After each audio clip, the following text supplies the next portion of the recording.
Have you ever dreamed of raising your own chickens or growing your own food and living a little bit more off the land, but you're not sure where to do it? In this video, I'm sharing some of the most homesteading-friendly towns and small cities across the United States. These places have permissive laws for chickens and livestock, they have affordable land, and supportive, like-minded communities that make self-sufficiency not just possible, but thriving. Whether you're looking to go off-grid, grow your own groceries, or start small with a backyard garden and a few hens, these towns are some of the best places in the country to live out your homesteading dreams. What's up, guys? My name's Tony. Welcome to my channel. Thank you so much for watching. Let's get right into it.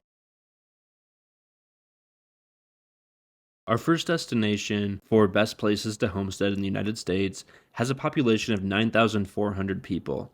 And this is the town of Bastrop, Texas. So Bastrop, Texas has mild winters and a very long growing season. They have very affordable land compared to other areas of Texas, and they don't have any permits required for livestock, so you can keep the livestock that you want while living in this town. Bastrop, Texas is close enough to Austin, Texas, so there's still things to do. You can still compete in livestock shows and things like that, but it's far away to get out of the big city. But I think the biggest thing that draws me to Bastrop, Texas is that it has affordable land compared to other areas in Texas, and they do not have any permits required for livestock. And again, you're close to other big cities in Texas. There's just all kinds of rural land available for sale and at an affordable price. Coming in at number 2 on our list with 9,400 people is Sandpoint, Idaho. In Sandpoint, Idaho, there aren't any restrictions on hens in town. You can't have roosters in town. However, there's no permit needed for hens. In Sandpoint, there aren't many regulations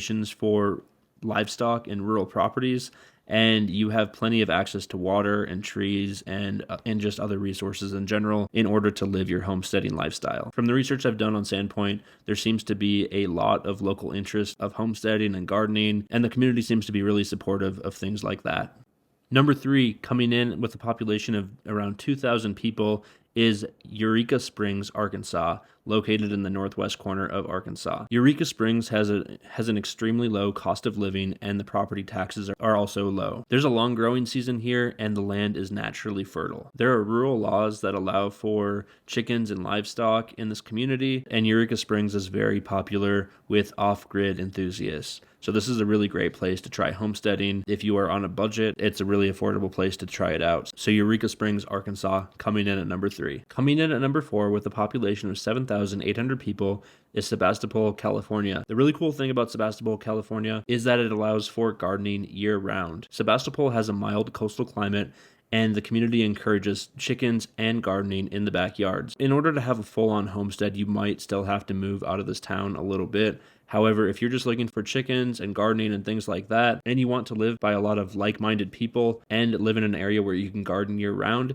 this place might just be for you. Next up, with a population of over 23,000 people, is Athens, Ohio. In Athens, Ohio, you're allowed to keep chickens without a permit, and the area has a very predictable climate pattern. The area is naturally fertile, so if you're looking to grow crops, this is a really great place to do that. And just outside of the town of Athens, there are communities that have no restrictions on what kind of animals that you can have, and it's a great place to homestead. You're away from big cities, and there's plenty of forests and waterways that surround you. Not too far away from Athens, Ohio, is the village of Yellow Springs. In Yellow Springs, chickens and goats are allowed on most lots, and they have very flexible zoning requirements and regulations. This community is very walkable, and it was intentionally designed to be that way.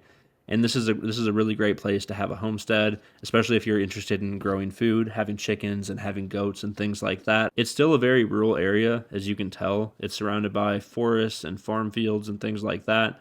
But this is a really great option if you are interested in living in a place that allows goats and chickens in the city. And if you move out just a little bit, there are no such restrictions. This is especially nice if you are interested in living in a more rural area, but also in proximity of a larger city. Next up on my list is Montpelier, Vermont. In Montpelier, Vermont, chickens, gardens, and rain-catching devices are all allowed in the town. In general, Vermont supports off-grid solar and food production, and they also have a highly engaged agricultural community. The one thing that I personally don't like about Montpelier, Vermont is that it gets very, very cold in the wintertime. However, if you don't mind the cold, this is a really great place to homestead. As you can see, it is surrounded by trees on all sides. There's plenty of water. Water's not an issue like where I live out in western Colorado. And you definitely have that rural feel. If you get out of Montpelier just a little bit, there are barely any regulations on agriculture and farming and homesteading and things like that. So that makes this a really good option. Next up on our list is Paso Robles, California. Paso Robles, California has a population of 31,000 people, and it has a Mediterranean style climate, which is really great for growing crops. In Paso Robles, California, water is still a concern as it's still limited, but water rights are a little bit more available here than they are in some other Southern California cities. And as you can see, Paso Robles is really known for their vineyards, so you can look and find all kinds of homesteads or businesses or whatever you want to call them that grow grapes, but they do encourage you to have backyard livestock and backyard gardens as well here. And the cool thing about Paso Robles, California, is that even in the town, it's still very common to have agricultural zoning. So this is really cool if you want to have chickens or gardens and things like that. This is a really great climate for those of you who want to grow food year round. Number 11 on the list takes us all the way over to New Mexico. Taos, New Mexico has a population of 6,400 people. The really cool thing about Taos, New Mexico is that even in town, chickens and goats are allowed to be kept. Taos, New Mexico has a vibrant arts and homesteading culture, and it has a very dry climate. It really does attract a lot of homesteaders. One cool thing about living off-grid in Taos is that there's so much sun here that this is perfect for off-grid power because it is a great place to have solar panels on your structures. And before I get to the last stop on this list, please make sure, if you haven't already, to like this video and subscribe to my channel. It really helps me out a lot, guys, and I really appreciate it. And finally, number 12 on our list takes me back to the state of which I live, to the town of Salida, Colorado. Salida, Colorado has a population of 6,400 people. They do allow chickens in town, however, you do need a permit. The permits, I've been told, are very easy to obtain. Salida, Colorado gets a lot of sun, so this is really great to have solar panels on your structures. And in the summertime, you have access to clean mountain water to irrigate your crops. Salida is just small enough to have privacy, but just big enough to have resources.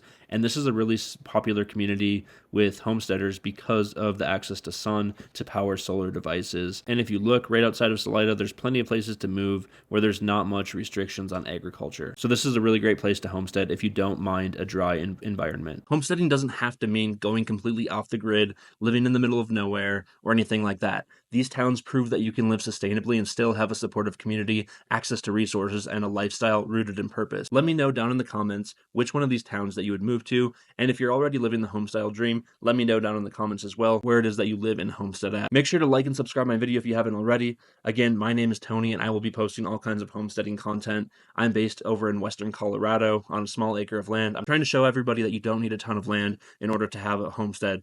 Anybody can do it, even somebody in an apartment, or even if you just have a tiny little strip of land. Thank you guys so much for watching. It means a lot to me.